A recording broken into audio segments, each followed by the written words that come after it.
आउज़ुबिल्लाहि मिनश्शैतानिर्रजीम बिस्मिल्लाहिर्रहमानिर्रहीम। Welcome to my channel vet doctor talks. मैं हूं doctor Rizwan Jamal. I am a veterinarian doctor.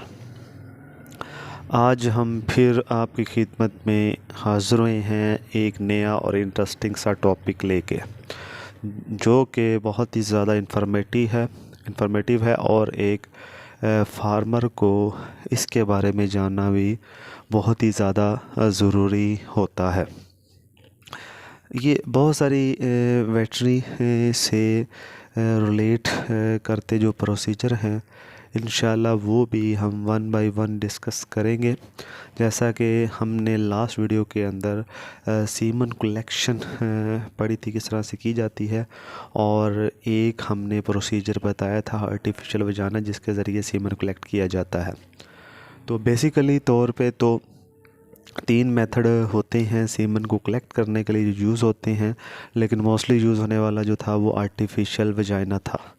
लेकिन आज हम दूसरा मेथड डिस्कस करेंगे, दूसरा प्रोसीजर डिस्कस करेंगे, जिसके ज़रिए बुल से हम सीमन कलेक्ट करते हैं, फिर उसको प्रोसेसिंग के बाद आर्टिफिशियल इंसेमिनेशन में यूज़ किया जाता है।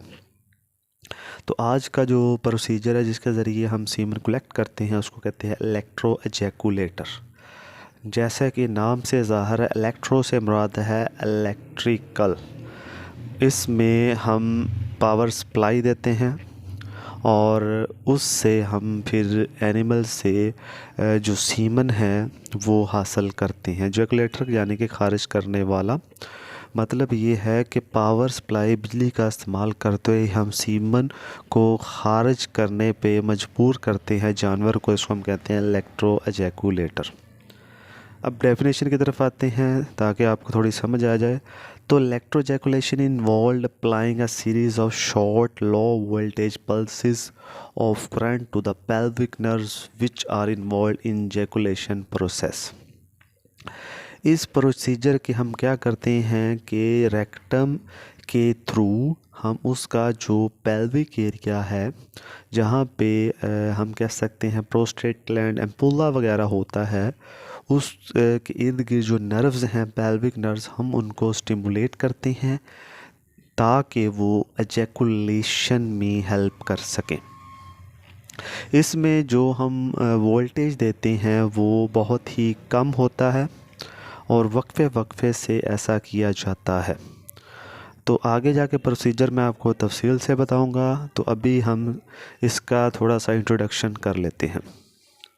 अब ये जो इलेक्ट्रो एजैकुलेटर है, ये ज़ाहरी तौर पे तो हमें बहुत ही अनप्लेजेंट महसूस होता है, मतलब अच्छा नहीं समझा जाता।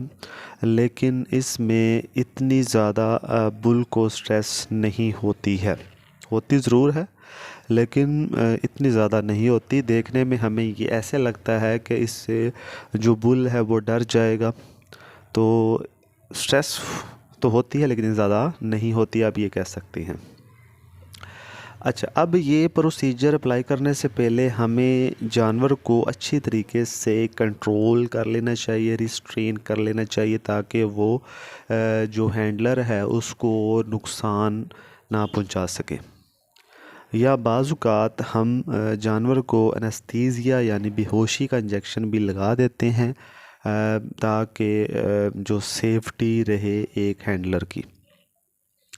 अब मोस्टली तमाम किस्म के जो मैमल्स हैं, जो बुल हैं, आप कह लें मेल जानवर, उनसे हासिल करने के लिए सीमन हम ये हर एक मैमल्स के अंदर अप्लाई कर सकते हैं।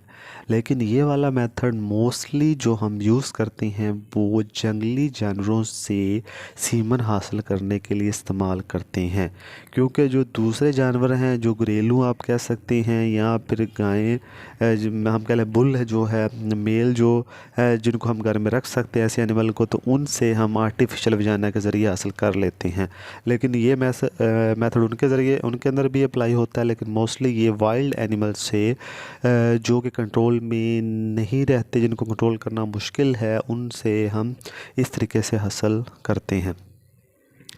ठीक है, मेल इज़ एनेस्थाइज्ड, ठीक है, एनेस्थीसिया उसको करते हैं prior to prior to procedure, यानी कि काम स्टार्ट करने से पहले हम उस जानवर को, मेल को हम एनेस्थीसिया भी दे देते हैं, बुश का इंजेक्शन भी दे सकते हैं, लोकली दे सकते हैं।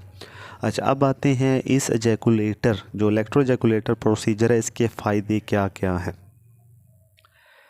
अब ये जो प्रोसीजर है, इसमें ऐसे जानवर की ज़रूरत नहीं होती जिसको जंप लगाना पड़े।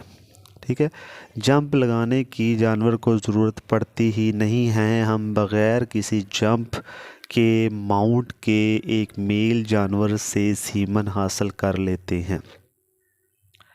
अच्छा, अब इस प्रोसीजर के अंदर हमें एक बैटरी यानी कि पावर सप्लाई यूनिट चाहिए होता है। ठीक है, हमें इंस्ट्रूमेंट चाहिए, आप कह लें जो होता है, इसके जितने भी पार्ट्स हैं, वैसे तो 3 पार्ट्स हैं, वो भी नीचे जाकर डिस्कस करेंगे।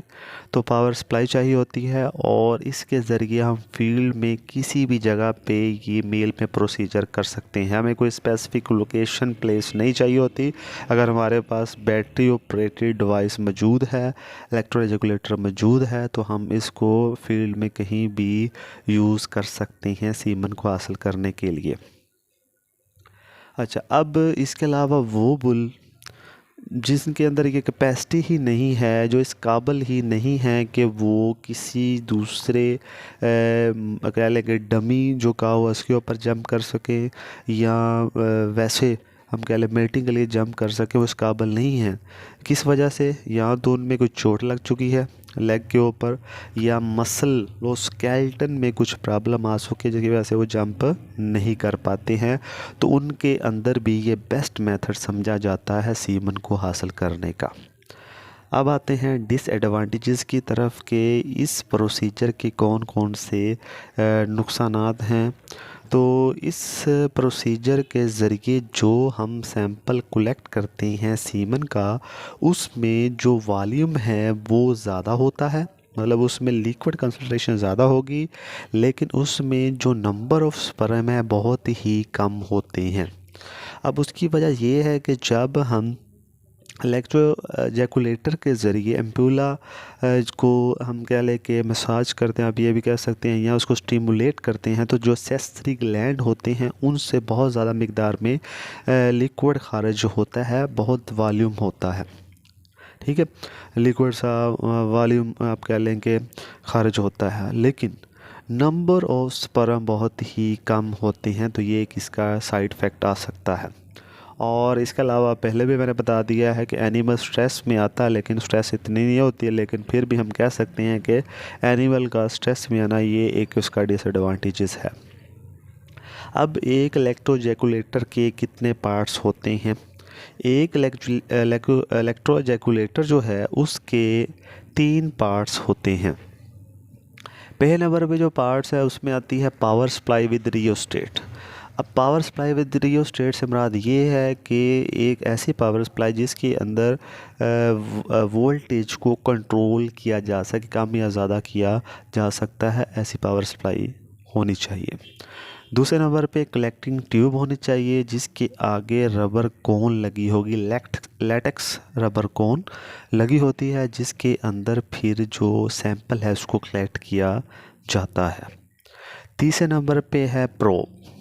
जो प्रोब है, ठीक है, इसको जब हम प्रोसीजर स्टार्ट करते हैं तो प्रोब को हम पहले नंबर पे अगर हम प्रोसीजर को तफसील से बयान करें तो मैं इस तरह से बयान करूँगा कि पहले हम एनिमल को मुकम्मल तौर पे रिस्ट्रेन करते हैं। ठीक है, उसको रिस्ट्रेन करने के बाद ताकि हैंडल के लिए आसानी हो, उसको कोई नुकसान ना पहुंचे, कंप्लीट तौर पे रिस्ट्रेन करते हैं। रिस्ट्रेन करने के बाद जिस तरह से हम रेक्टल पल्पेशन करते हैं उसी तरीके से हम ग्लव्स पहन के, ग्लव्स के ऊपर आप कह लें कि पैराफिन जो होती है लिक्विड उसको लगा के ताकि लुब्रिकेट हो सके, हम जानवर का जो हम रेक्टम है उसके अंदर अपना हैंड इंसर्ट कर देते हैं। हैंड इंसर्ट करने के बाद हम उसके अंदर जितने भी फीसिस हैं, जो फीकल मटेरियल, उसको बाहर खारिज करते हैं, बाहर निकालते हैं ताकि जो प्रोब है उसके लिए एक प्रॉपर प्लेस बन सके रेक्टम के अंदर।